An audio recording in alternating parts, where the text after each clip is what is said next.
देते आ रहे हैं पहले दिन से ही। समय का अभाव है इसलिए विस्तार से नहीं दे सकते। सियावर रामचंद्र भगवान की। अब आगे का प्रसंग श्रवण करिए।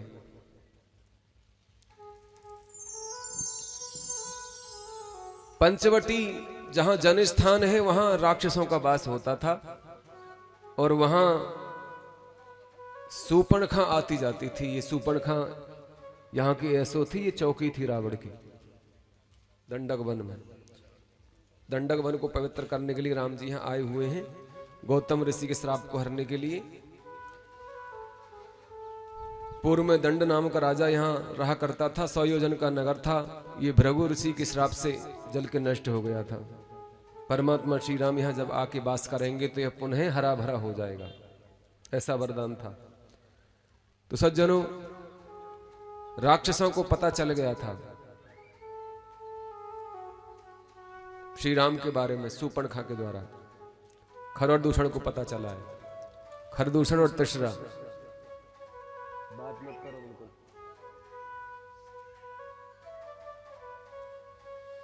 सज्जनों, एक बार की बात है, रावण की बहन सूपणखा पंचवटी पर पहुंचती है। ये पंचवटी पर एक बार शब्द रामचरितमानस में 18 बार आया है, जिसका कोई रहस्य जब कहना होता है बाबा जी को तो एक बार शब्द का प्रयोग करते हैं। वैसे तो रोज जाती थी ये, क्योंकि इसका पुत्र यहां तपस्या कर रहा था, उसे देखने के लिए जाती थी। रावण ने स्वयं इसको विधवा बनाया था, अपनी बहन को विधवा बनाया था रावण ने। इसके पति विदुज्जहु को मारा था, काल के दैत्यों में जो आता है। रावण ने दिग्विजय की थी। सज्जनों, इसके पुत्र को रावण ने पिंजड़े में कैद कर दिया था, सांब को। सूपणखा चाहती थी रावण से प्रतिशोध लेना। सूपणखा की इच्छा थी कि जिस तरह से मुझे इसने विधवा बना दिया, मैं चाहती हूं लंका की एक एक नारी विधवा हो जाए, सबकी आंखों में आंसू हों जैसे मैं रो रही हूं।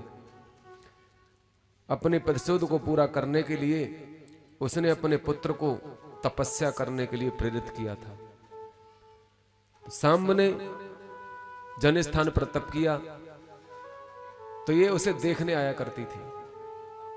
आज क्या हुआ कि प्रभु श्री राम ने पंचवटी पर कुटिया बना ली है, तो उसके लिए लक्ष्मण जी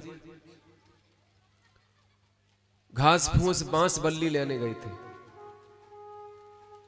काट रहे थे तलवार से। उन्हें क्या पता था कि यहां कोई तपस्वी बैठा हुआ है झाड़ियों में। उसके शरीर के ऊपर झाड़ियां खड़ी हो गई थी आसपास, पता नहीं था लक्ष्मण जी को। तो धोखे से तलवार से सांब का सिर कट गया,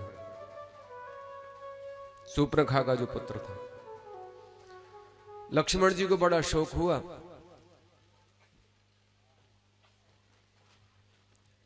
सज्जनों, श्री राम से आके कहा कि प्रभु आज हमसे बहुत बड़ा अपराध हुआ।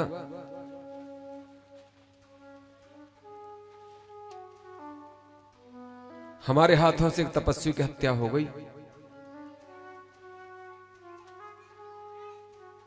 तो श्री राम कहने लगे, लक्ष्मण, इसमें दुखी होने की कोई आवश्यकता नहीं है। वह तो एक राक्षस था और वह ब्रह्मा जी को प्रसन्न करने के लिए तप कर रहा था। उसे भी हमें मारना पड़ता, क्योंकि वो भी ऋषि मुनियों को कष्ट देता। अच्छा हुआ तुमने मार दिया उसको, ठीक किया। तो यही कारण था सज्जनों, सूपणखा अपने पुत्र को देखने गई, किंतु उसे मरा हुआ पाया। अब तो वह बहुत दुखी हुई और उसने मन में सोचा कि मेरे पुत्र को मारने वाला कौन है। खोजती हुई घूम रही थी, तभी उनकी दृष्टि श्री राम लक्ष्मण पर पड़ी, सूपणखा की। भगवान शंकर कहते हैं,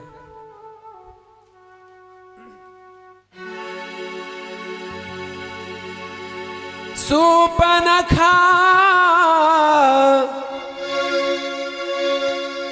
सूपणखा रावण की बहेनी,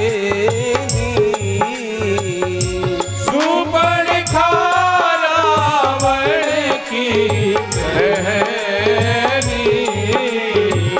दुष्ट हृदय दारुण जस अहेनी। दुष्ट हृदय दारुण जस अहेनी। हो पंचवटी सो कई एक बारा, देखे बिकले भई जुगल कुमारा।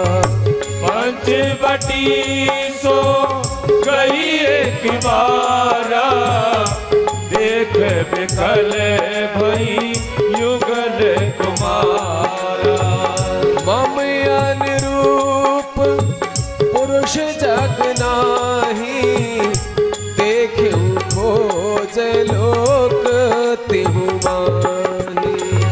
श्री राम जय राम जय जय राम। श्री राम जय राम जय जय राम। होता ते अब लगी नहीं कुमारी, मन माना कछु तुम ही निहारी। श्री राम जय राम जय जय राम।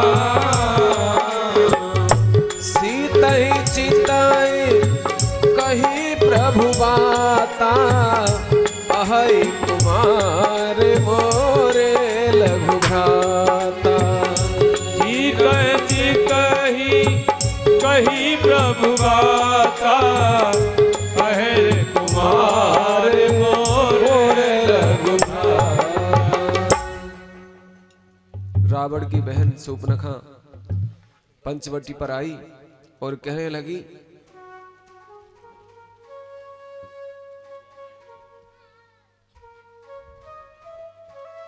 आपके समान तुम सम पुरुष न मोह सम नारी, यह संयोग विद रचा बिचारी। आपके समान इस लोक में कोई दूसरा पुरुष नहीं है और मेरे समान कोई दूसरी नारी नहीं है। अपनी प्रशंसा अपने आप ही कर रही है। जो दुष्ट व्यक्ति होते हैं वो अपनी प्रशंसा अपने मुंह से करते हैं।